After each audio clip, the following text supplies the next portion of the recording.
Un feliz sábado para todos, Shabbat Shalom. Vamos a dar paso a esta meditación matutina. Vamos a ir a San Mateo capítulo 28.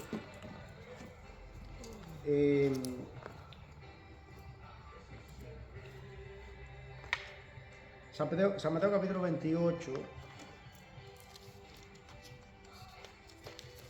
Yo creo que incluso pudiéramos partir desde San Mateo capítulo 24. Vamos a ver aquí y allá y acullá algunos detalles de estos textos. Bueno, el capítulo 28, el contexto del capítulo 28 de San Mateo comienza desde el capítulo 24. Fíjate cuánta porción de la palabra de Dios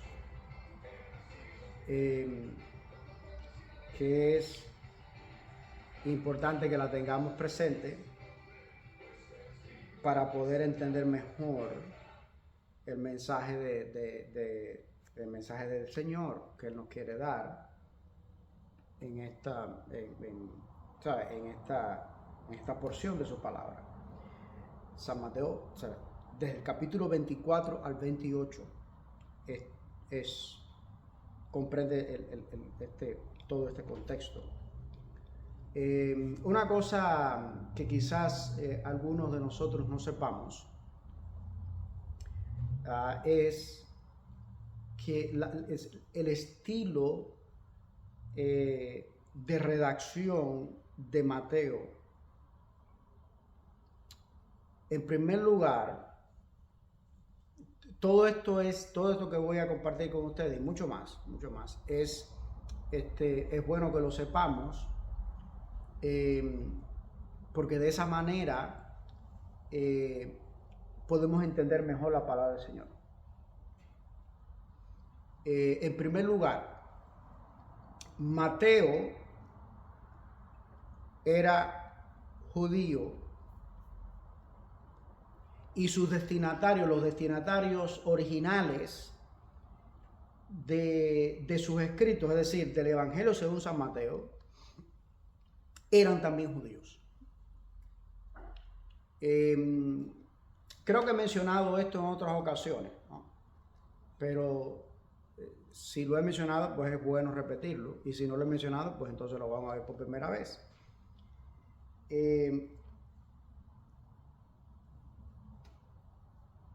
Para poder entender la palabra del Señor, la revelación canónica, bíblica, desde Génesis hasta Apocalipsis, es útil que sepamos, que tengamos presente esto. Para poder entender la palabra del Señor, entre otras cosas, entre tantas otras cosas, nos podemos basar en lo que los especialistas llaman como evidencia externa y evidencia interna. Y ahora mismo voy a explicar qué cosa es para que ustedes no se confundan y piensen o me pregunten si eso se come. La evidencia externa es sencillo, es decir, las dos definiciones son sencillas, o la definición de las dos cosas son sencillas, y lo vamos a entender y se nos va a grabar muy bien en nuestras mentes. La evidencia externa es aquello que Dios dice explícitamente en su palabra. ¿Qué ejemplos de evidencia externa en la Biblia? ¿En qué ejemplos de evidencia externa de la Biblia podemos pensar? Nos damos cuenta que son evidencias externas de la Biblia. Bueno, yo les puedo ayudar mencionando dos o tres ejemplos. Por ejemplo, ¿cuál es el día del Señor? No lo dice claramente la Biblia. A pesar de eso, a pesar de que la inmensa mayoría de la cristiandad no cree que el sábado o Shabbat es el día del Señor, y a pesar de que está es tan claro que es una de las grandes evidencias eternas de toda la palabra de Dios, que el día de reposo, el día de adoración, el día del Señor es el sábado o Shabbat hebreo. Bueno, hebreo no, bíblico.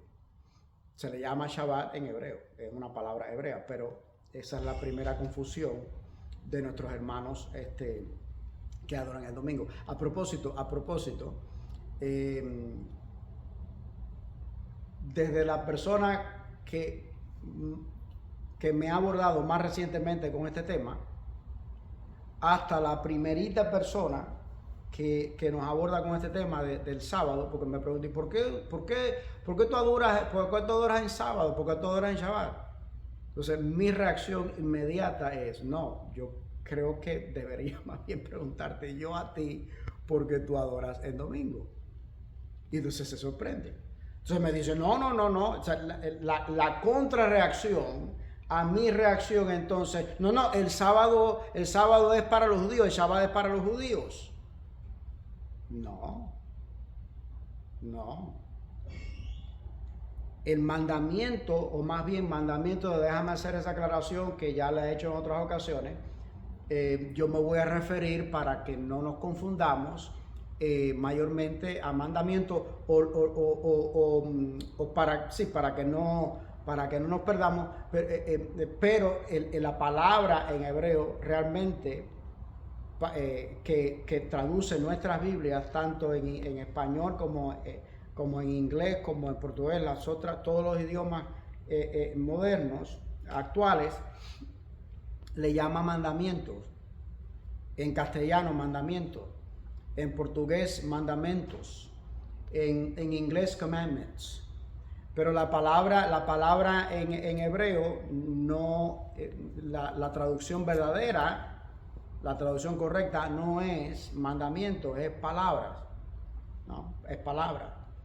Pero bueno, yo me voy a referir indistintamente a mandamientos y a palabra, o voy a usar las dos para que no se confundan ustedes, pero también para hacer lo más exacto posible yo.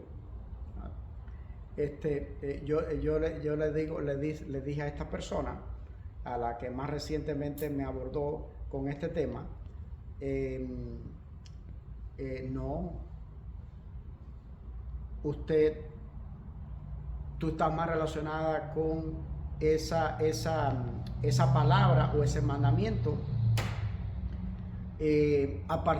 porque tú lo conoces a partir de Éxodo capítulo 20, versículos del 8 al 11, es donde está registrado la palabra del Shabbat o del sábado, o el mandamiento del Shabbat o sábado. Pero ya desde mucho antes,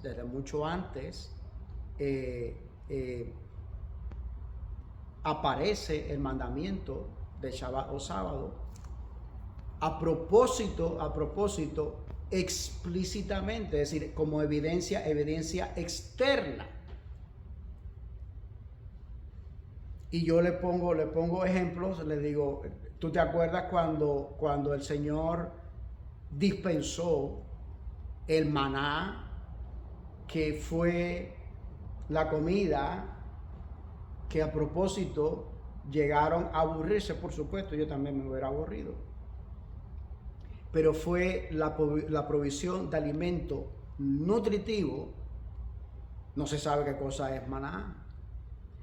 Tan es así, otra evidencia externa de la palabra del Señor. Tan es así que no sabemos, es un misterio qué cosa es el maná, que dentro del arca, ya cuando el Señor instituye o permite, permite a Moisés, a Moshe, que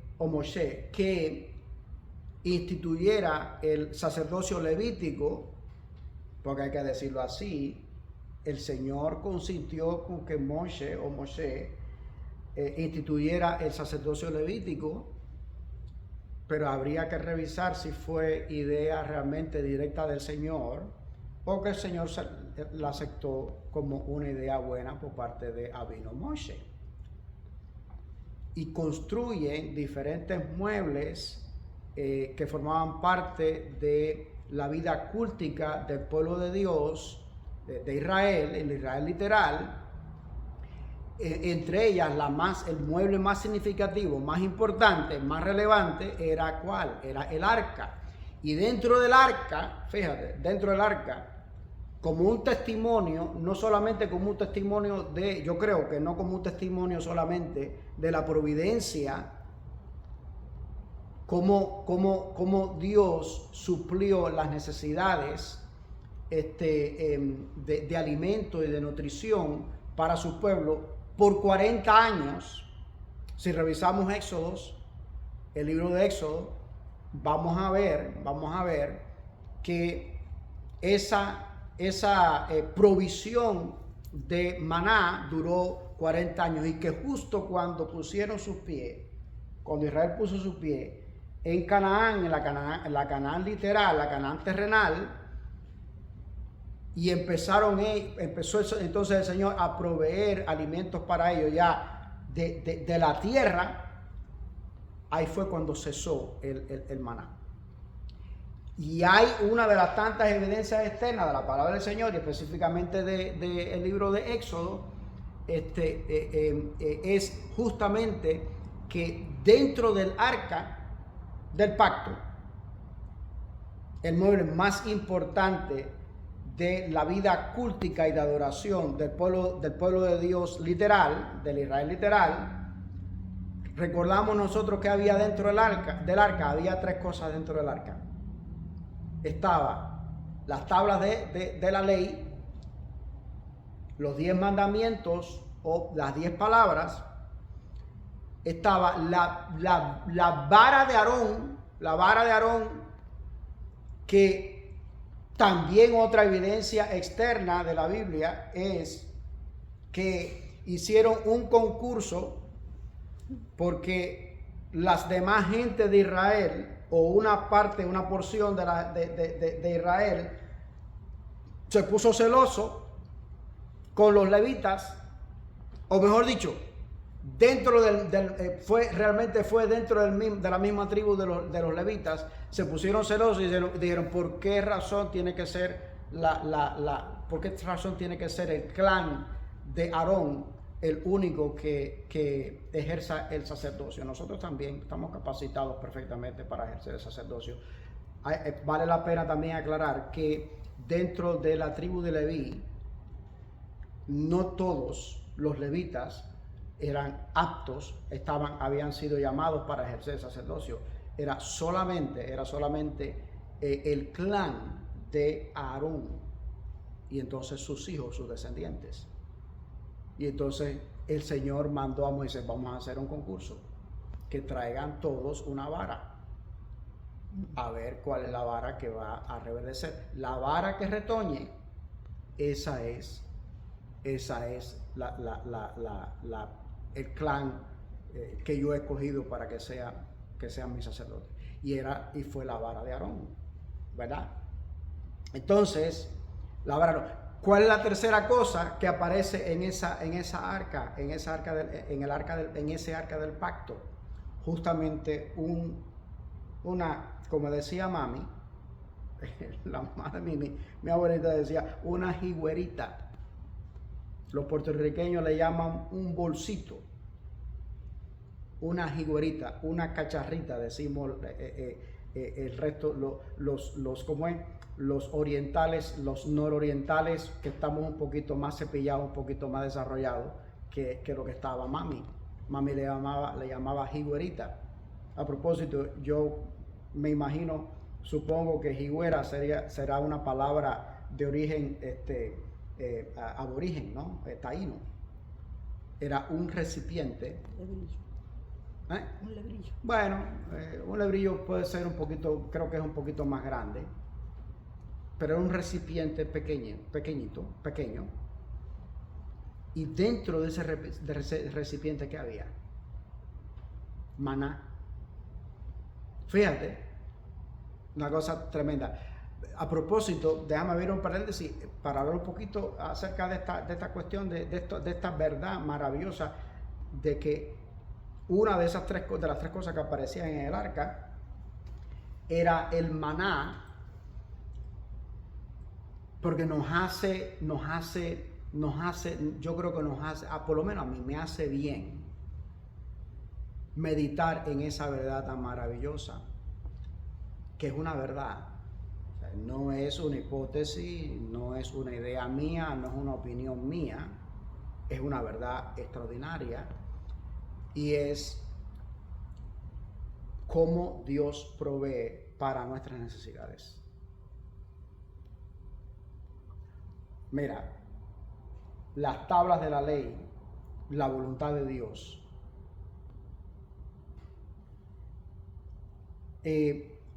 La vara de Aarón, yo no lo he leído en ninguna parte. Esto, tengo que hacer la confesión de que lo estoy desarrollando justo ahora mismo, una idea que estoy desarrollando ahora mismo, y yo quiero pensar que es el Espíritu Santo que lo ha puesto, que lo está poniendo en mi espíritu. Las tablas de la ley, la voluntad de Dios, es decir, Dios comunicándose con su pueblo. La vara de Aarón, Aarón era el representante del pueblo ante Dios. Y el maná, ese puñadito de maná, es la providencia supliendo las necesidades.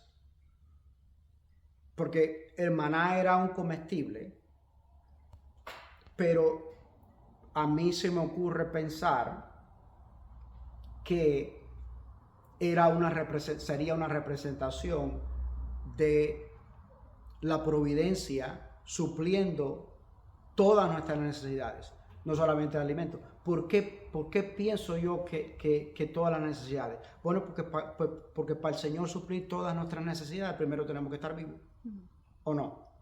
Y para poder estar vivo, la subsistencia, para poder estar vivo, mami también decía esa otra cosa, la vida entra por la boca, decía mami, sí, la vida entra por la boca, pero la muerte también, ¿no? Porque ella era muy disparatera, igual que papi, también era muy disparatero para comer. La vida entra por la boca. Es decir, ¿por qué para mí el maná conjuga todas, la providencia? Es decir, Dios supliendo todas nuestras necesidades. El maná era un alimento, era un nutriente. No era ropa ni zapato, no era techo, no era transporte, no era trabajo, pero el principio, Dios suple nuestras necesidades. Para Dios suplir nuestras necesidades, nosotros no tenemos que estar vivos. A un muerto no. A uno que haya partido no. A papi ya no. ¿Tiene sentido? ¿Viste? ¿Tiene sentido esto? Entonces, eso. Ahora, evidencia externa. Evidencia interna. Evidencia interna entonces es el mensaje de Dios que está un poquito más profundo, que está oculto, que no está explícito. Ya vimos, sábado o Shabbat es el día del Señor. Eso está explícito en la Biblia. En el Antiguo Testamento, sí, en el Antiguo Testamento. Pero en el Nuevo Testamento también. A propósito, quiero decir esto otro también. Dije ya de la persona que más recientemente me abordó con esta cuestión del sábado, del Shabbat. Ay, ¿por qué tú guardas el Shabbat? El Shabbat es para los judíos. Este tipo de personas que vienen, y yo no me ofendo, realmente no me ofendo, porque más bien es una oportunidad de compartir la verdad de la palabra del Señor. aquella señora, cuando yo le rebatí todos sus argumentos, ella vino inicialmente y su argumento para contrarrestar lo del Shabbat fue, no, es para los judíos, el Shabbat es para los judíos. Yo le dije, no. Tú estás relacionada con el Shabbat a partir de esos capítulos 20, que es donde está mucho más claro, aparece mucho más claro. Pero recuerda cuando el Señor daba el maná, que Él mandó expresamente, como decía ella, expresivamente, mandó, vayan de domingo a viernes y van a recoger la porción pertinente para cada familia, de acuerdo al número, al núcleo familiar, son términos como ñanga. Pero el Shabbat, el sábado, el séptimo día, el Shabbat, no salgan.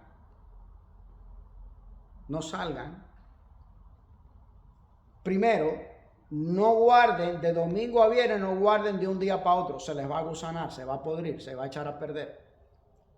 Hubo los 2 o 3 socotrocos que guardaron maná de domingo para lunes, de lunes para martes, de martes para miércoles, de miércoles para jueves, de jueves para viernes. Se les agusanó, se les pudrió. 1. Número 2, en Shabbat no salgan, no van a encontrar. Y salieron de todas maneras.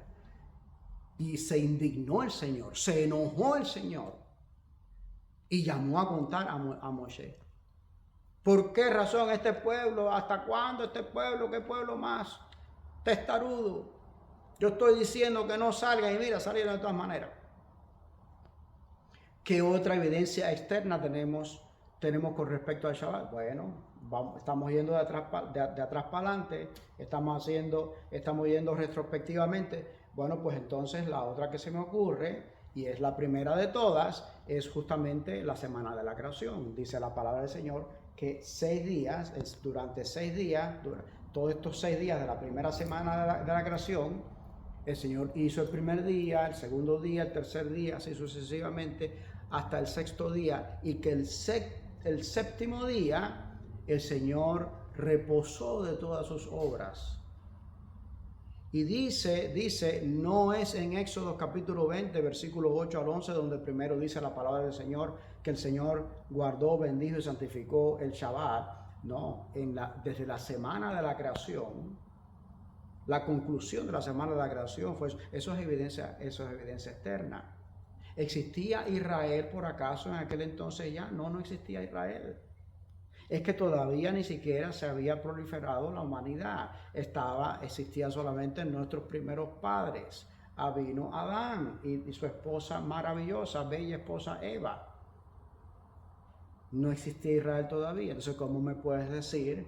Yo le decía a esta señora, ¿cómo me puedes decir que el Shabbat es para los judíos? Entonces, cuando se vio perdida, me dejas tranquilo y no se va. Y entonces viene después, a los cuantos días, porque me imagino que habrá consultado a su pastor, a ChatGPT, la inteligencia artificial, y me trajo un legajo, un panfleto que yo lo tengo todavía, pero que en ninguna parte ese panfleto cita ningún versículo, porque no existe el versículo, no existe ni evidencia externa y tampoco evidencia interna de que la santidad del Shabbat haya pasado para el domingo. En ninguna parte. Eso es una idea del diablo que se la puso en la cabeza al papado. Entonces, evidencia interna, evidencia externa, evidencia interna. Evidencia externa, yo no sé. Sí es evidencia externa el hecho de que Mateo era judío y sus destinatarios originales. Nosotros no somos los destinatarios originales del libro del Evangelio según Mateo. Nosotros somos destinatarios, yo quiero pensar que, bueno, somos secundarios, pero al mismo tiempo somos los definitivos, los destinatarios definitivos. Pero los destinatarios originales a los que Mateo de acuerdo a la evidencia interna del libro de Mateo, del Evangelio según San Mateo, fueron judíos. ¿Cómo lo sabemos? Bueno, yo no voy a dedicar tiempo ahora mismo a esto porque no corresponde, y aparte de eso, pues peor todavía, no me he preparado para eso. Ustedes ya me conocen, yo trato de ser lo más transparente posible. Pero hay expresiones que usó Mateo en su evangelio que indican que su evangelio lo escribió, los destinatarios originales de su evangelio eran judíos. Eran judíos. Otra cosa que es bueno que sepamos con respecto al evangelio según San Mateo y con respecto a Mateo es que, bueno, esto también es evidencia externa. ¿Cuál era la profesión de Mateo? ¿A qué se dedicaba Mateo antes de encontrarse con Jesús? Era cobrador de impuestos. Es decir, Mateo vale, yo creo que podemos deducir o inferir, esto sí es evidencia interna, es decir, lo estamos deduciendo, es que Mateo tendría una mente matemática. Yo quiero llamarle una mente cuadriculada. Ustedes han visto las libretas. Hay libretas, le llamamos nosotros los cubanos, le llamamos libretas de raya, libretas lisas, que no tienen raya ni nada, y hay libretas cuadriculadas. Yo me imagino que Mateo tendría una mente cuadriculada, es decir, organizada y preparada para la organización. Déjame decir esto con respecto al maná. Fíjate, correr el cassette para atrás un momentico. Mira qué cosa tan maravillosa, ¿ves? El mandato del Señor, la orden del Señor era: no guardes ni de domingo para lunes, y así sucesivamente, no guardes maná de un día para otro porque se va a echar a perder, se va a podrir, se va a gusanar. Sin embargo, el maná que él mandó a guardar dentro del arca, el arca aquella habría tenido, ¿qué cosa? Refrigeración, me imagino yo. Esto es una idea infantil mía, lo digo con todo respeto con el Señor y con su palabra, ¿verdad?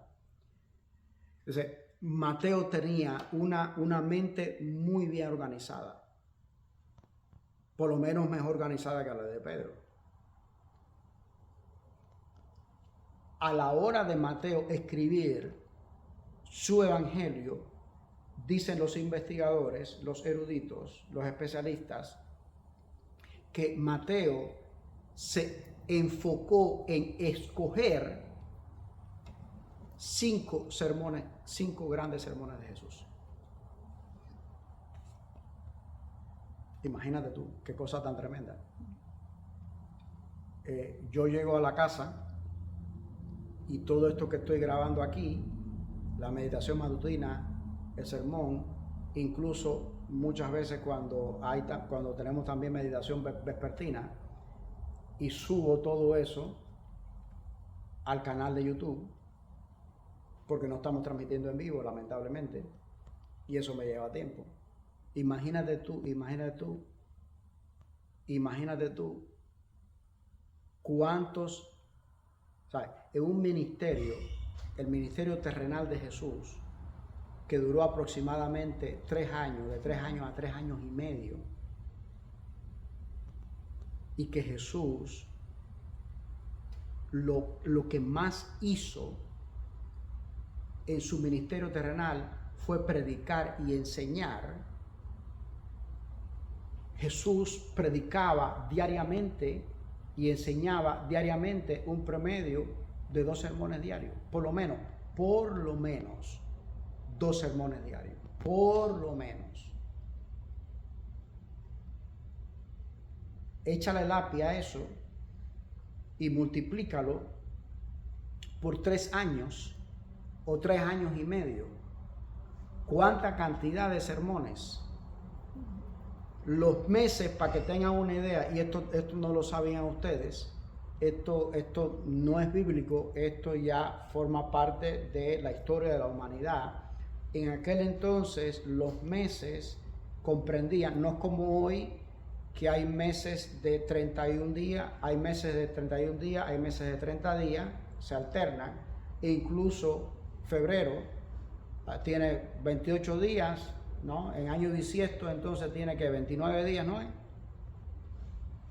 En aquel entonces todos los meses del año tenían 30 días. Imagínate, 30 por 12 por 3, por lo menos 3 años. ¿Cuántos sermones habría predicado Jesús?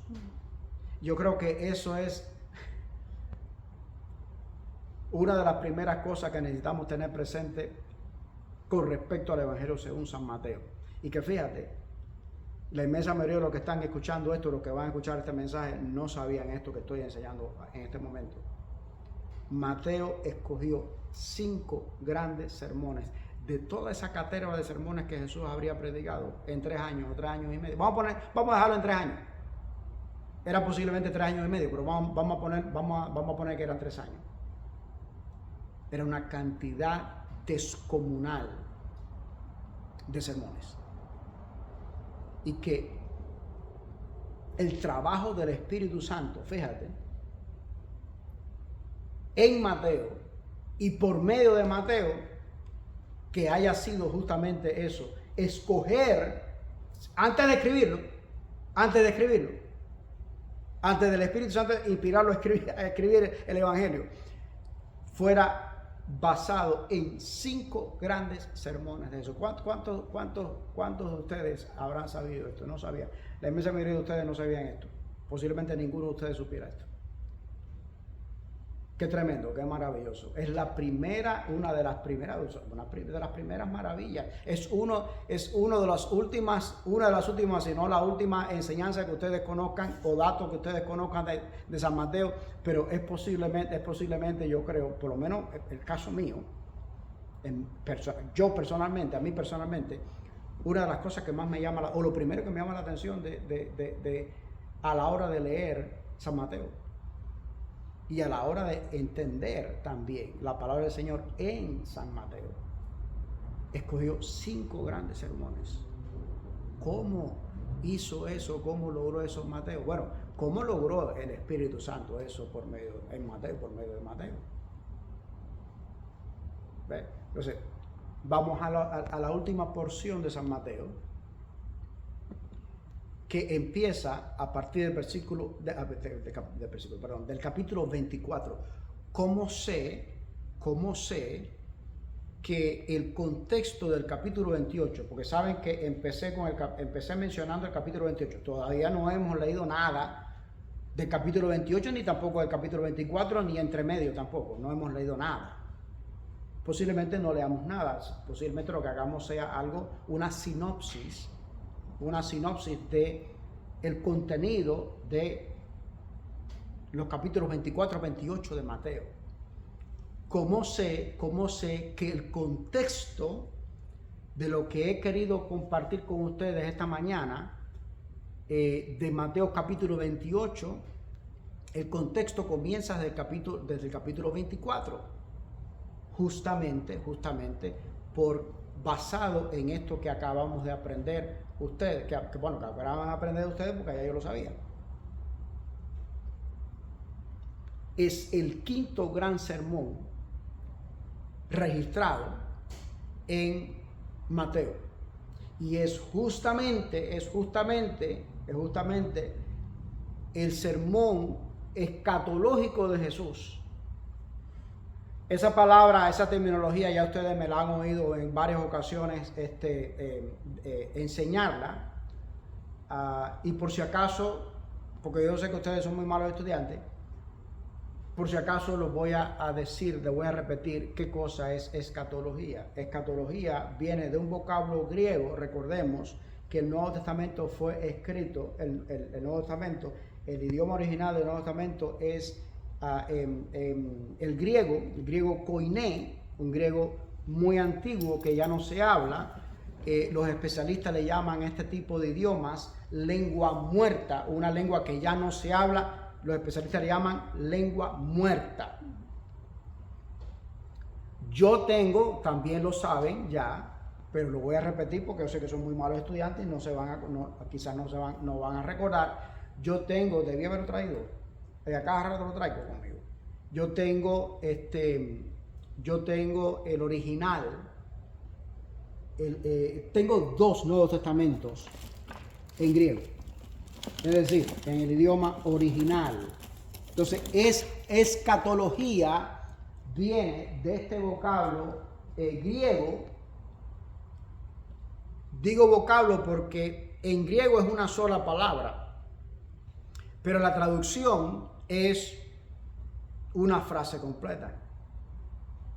Qué interesantes son los idiomas, ¿viste? La palabra en griego es eshatón.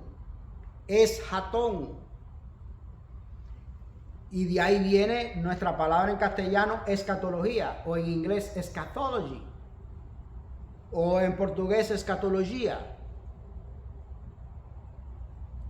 Y quiere decir, este vocablo quiere decir, no me atrevo a llamarle palabra, porque no es solamente una palabra, es un vocablo. ¿Cuál es la diferencia entre palabra y vocablo? Una palabra es una palabra, y un vocablo es una palabra en ese idioma, pero que traducido es más de una palabra, es una expresión completa, es una terminología completa, ¿ve? Una frase completa. Ahora, eshatón es eventos del tiempo del fin. Desde San Mateo capítulo 24 al capítulo 28, Mateo registra este sermón, el último gran sermón de Jesús.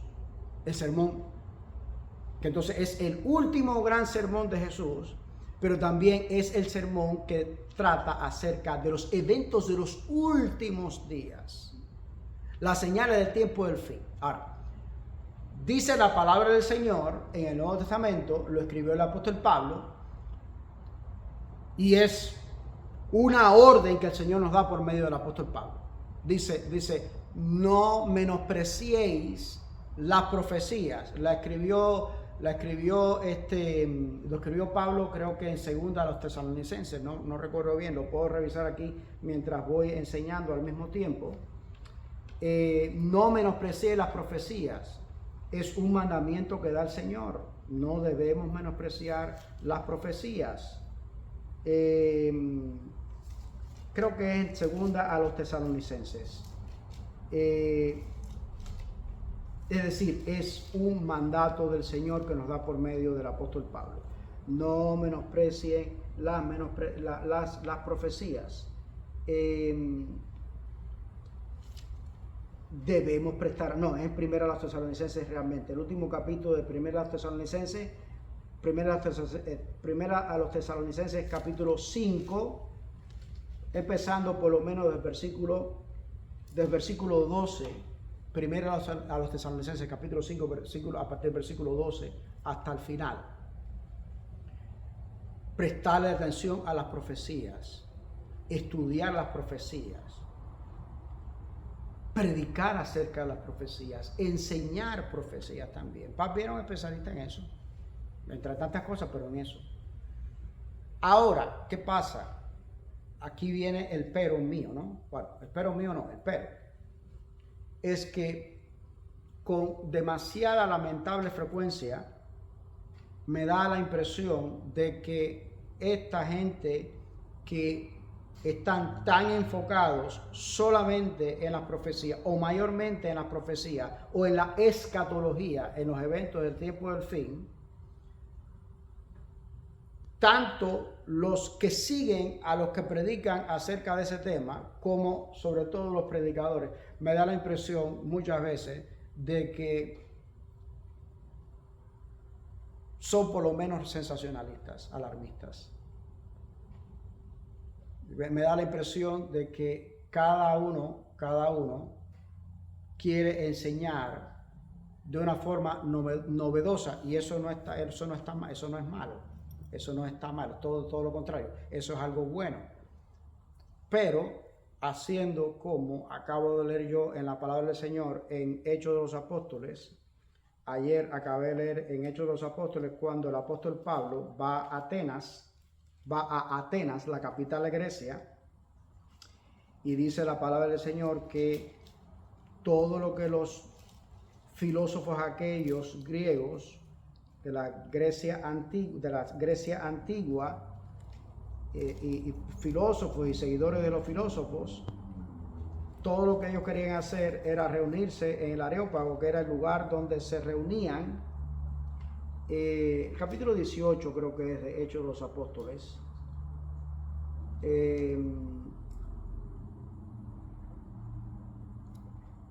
Capítulo 18. Capítulo 20. Capítulo 20. Dice la palabra del Señor que aquella gente, aquellos griegos, que eran tanto filósofos como seguidores de filósofos, el encanto de ellos, la maravilla, ellos se maravillaban o se deleitaban, el deleite de ellos era en traer siempre una enseñanza nueva, diferente. Y a propósito, yo no estoy en contra de eso, ¿no? De enseñanzas novedosas. Yo trato de ser lo más fresco posible cada vez que predico, cada vez que enseño. Procuro, con la ayuda del Señor, siempre me pongo en sus manos, oro, porque procuro todo el tiempo también, aunque enseñe el mismo tema bíblico, cada vez, incluso a las mismas personas, enseñárselo de la forma más novedosa posible. Y a propósito, cuando leemos Hechos de los Apóstoles, creo que es el capítulo 20, cuando él va a Grecia, cuando va a Atenas, la capital de Grecia, fue justamente eso, una de las cosas que el Espíritu Santo usó para darle éxito a Pablo en ese viaje misionero o subviaje misionero que hace a Atenas. Aquel viaje yo le llamo un subviaje misionero porque no estaba planificado, fue una emergencia, fue un viaje de emergencia que dio Pablo. Y justamente el hecho de que para aquella gente, bueno, no solamente para aquella gente, en aquel entonces el mensaje del Evangelio, es decir, que Jesús es Señor, que Jesús es Dios y que Jesús resucitó, era un mensaje nuevo, era un mensaje novedoso. Para los judíos, pues peor todavía para los griegos, aquellos con los que Pablo tuvo que interactuar. Y se refirieron a esta situación de esa manera, según lo registra el Señor en Hechos de los Apóstoles. Bueno, Hechos de los Apóstoles lo escribió Lucas, ya lo sabemos. ¿Qué nueva doctrina, qué nueva enseñanza, dijeron aquellos filósofos? ¿Qué nueva enseñanza, qué nueva doctrina trae le decían a Pablo, palabrero? Es decir, justamente el hecho de que era un mensaje nuevo y que debemos suponer que Pablo lo presenta de una manera también novedosa, porque Pablo era un gran maestro, era también un gran predicador, era un gran filósofo, era un gran intelectual, un gran científico, pues eso usó el hecho de que era un mensaje nuevo y la forma novedosa en que lo habría presentado el apóstol Pablo, lo usó el Espíritu Santo para llamar la atención de aquella gente. Entonces, no estoy en contra de lo novedoso, en lo que sí estoy en contra es el sensacionalismo y el alarmismo. En eso, estoy en contra de eso. Y estoy en contra también del hecho de prestarle demasiada atención, porque es lo que hacemos, porque atrae, es nuestra naturaleza morbo, es decir, el morbo de nuestra naturaleza pecaminosa es prestarle demasiada atención, enfocarnos demasiado en, por ejemplo, en las guerras, en los rumores de guerra, la visita del Papa, donde las declaraciones del Papa, que fue lo que dijo, los desastres naturales, que es lo que está pasando, qué terremoto hubo, dónde hubo terremoto, cuándo hubo terremoto, otros desastres naturales. Y estoy peor todavía, más en contra todavía. Sí, estoy en contra, ya he dicho dos cosas con las que estoy en contra. Porque las dos primeras que mencioné se pueden unir en una, se pueden conjugar en una. El alarmismo y el sensacionalismo que provoca alarmismo. Número uno. Número dos. Nos enfocamos en todas estas otras señales. ¿Por qué estoy en contra? Porque ahora voy a decir por qué estoy en contra, al decirles la tercera razón con la que estoy en contra. Y es al mismo tiempo que le prestamos mucha atención a todas esas otras señales, guerras, rumores de guerra, desastres naturales, qué hace el papado, qué hace el papa, cuál es el papa que se elige, los desastres naturales, el hambre, las enfermedades, la hambruna, todas esas cosas.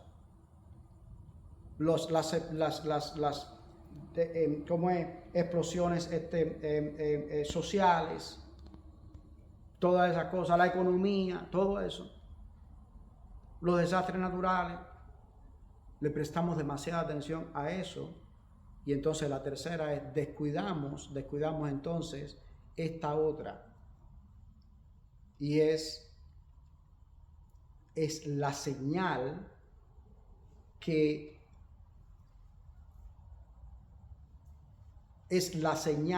demuestra, el Señor nos está demostrando que nosotros tenemos participación activa en la escatología, en los eventos del tiempo del fin.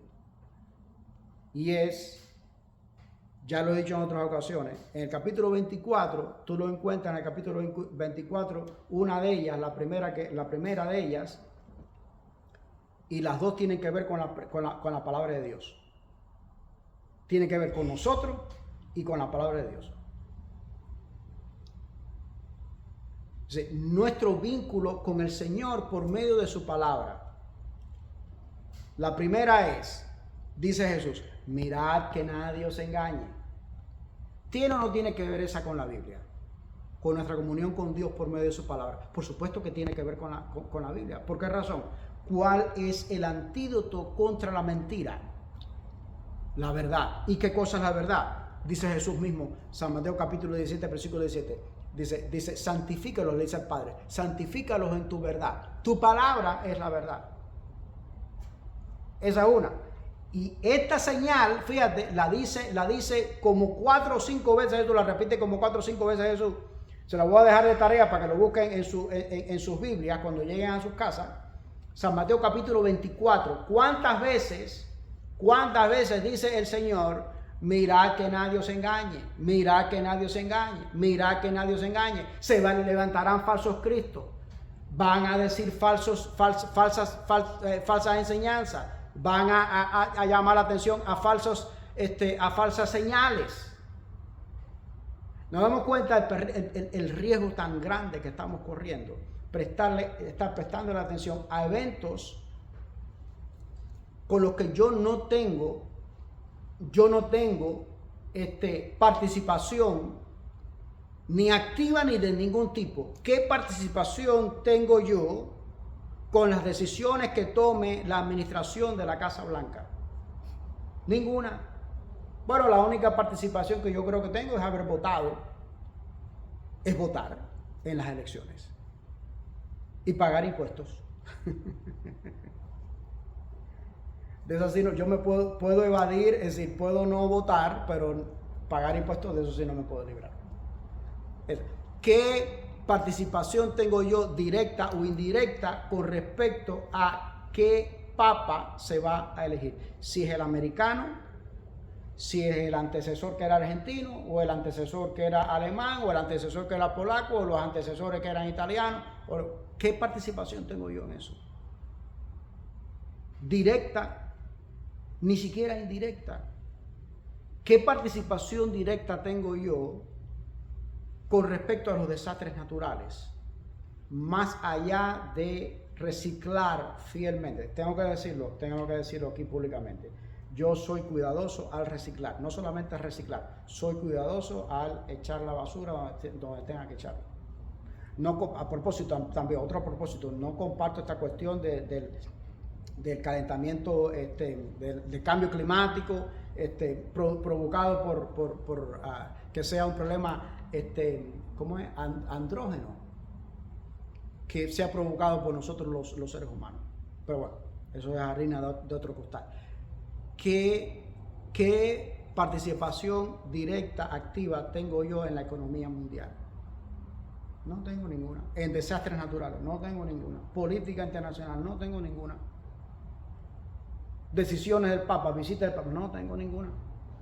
Decisiones de la administración de la Casa Blanca, no tengo ninguna.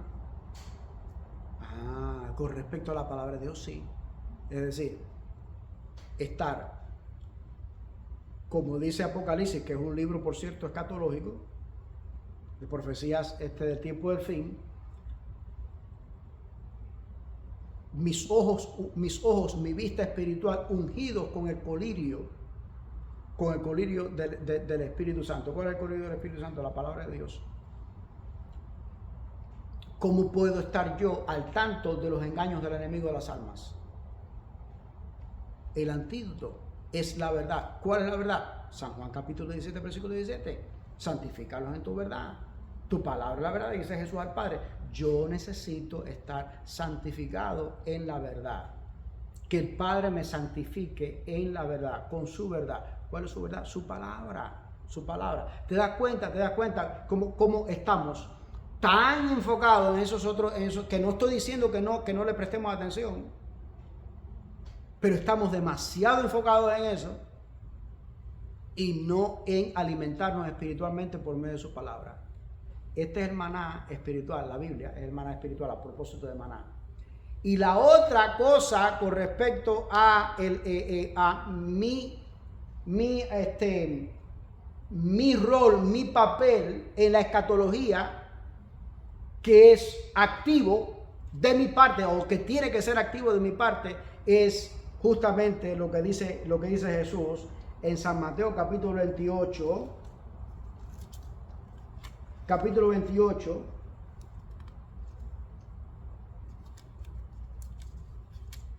Y será predicado, es en el capítulo 28.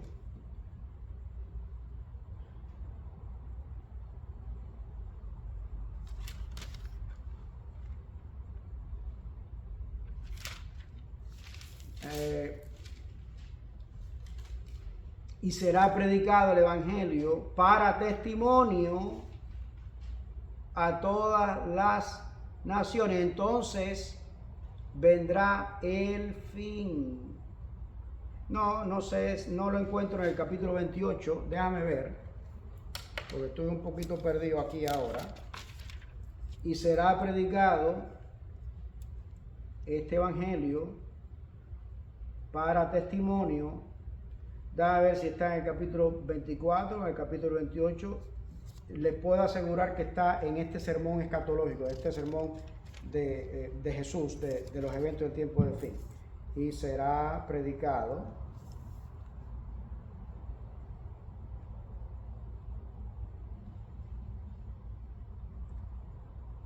este Evangelio.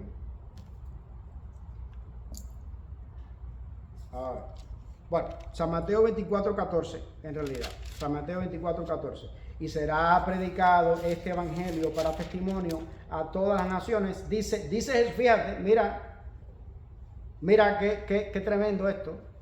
Y será predicado este Evangelio para testimonio a todas las naciones, y entonces vendrá el fin. Es decir, fíjate, los dos eventos escatológicos, las dos señales escatológicas en las que yo tengo participación directa y que tengo que ser activo, proactivo, incluso agresivo, en el buen sentido de la palabra, por supuesto, es alimentarme espiritualmente, es decir, permitir al Espíritu Santo que me alimente con el maná suyo, su palabra, que es al mismo tiempo el único antídoto contra la mentira, la verdad. Y número dos, el Espíritu Santo también quiere usarme a mí como un portavoz suyo para proclamar el mensaje de salvación. Que yo no tengo me quejo como Moisés de tener una lengua pesada, de ser tardo para hablar, decía Moisés, de no ser elocuente, o de no tener, porque no todos tenemos el don de la predicación o de la enseñanza. No tiene escapatoria.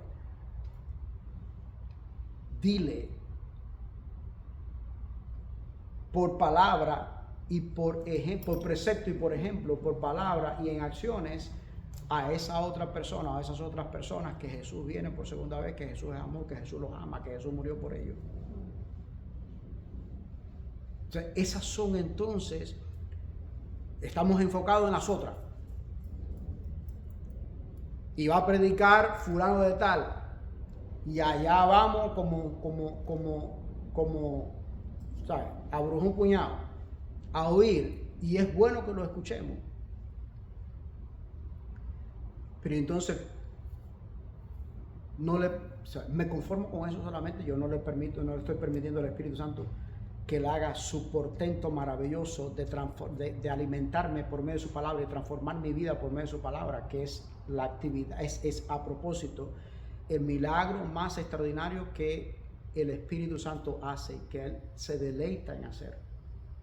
Y también estoy sentado tranquilito oyendo aquel otro predicador que está predicando de escatología, de eventos de tiempo de fin, de profecía, pero yo no estoy predicando el evangelio, no estoy haciendo nada por predicar el evangelio. ¿Te das cuenta? Las otras señales en las que yo no tengo participación, porque no tengo participación, lo único que yo puedo hacer con respecto a esas señales es, como dice la palabra del Señor, estar atento y decir, oye, tampoco para estar preocupado, ni amilanado, ni alarmado. Más bien para decir, Cristo está a las puertas. No es que me vaya a alegrar de que estén pasando desastres, de que haya guerras y rumores de guerra, de que haya colapso económico y que haya todas las cosas tan terribles que hay. Pero sí dice Jesús, si no recuerdo mal, en San Mateo, en San Marcos, creo que el sermón escatológico que registra el Señor en Marcos, creo que es en Marcos, dice, cuando vean estas cosas, erguíos y levantad vuestras cabezas. Papi decía, alzad vuestras testas. Sí, porque era muy clásico, o sea, quería hacer muy fish, ¿no? Él. Porque, ¿qué cosa? Porque estas señales, que muchas veces me van a afectar directamente a mí, y me va a doler, dice Jesús, vuestra redención está cerca. Un abrazo, bendiciones, Maranata, gracias, misericordia de paz, Shabbat Shalom.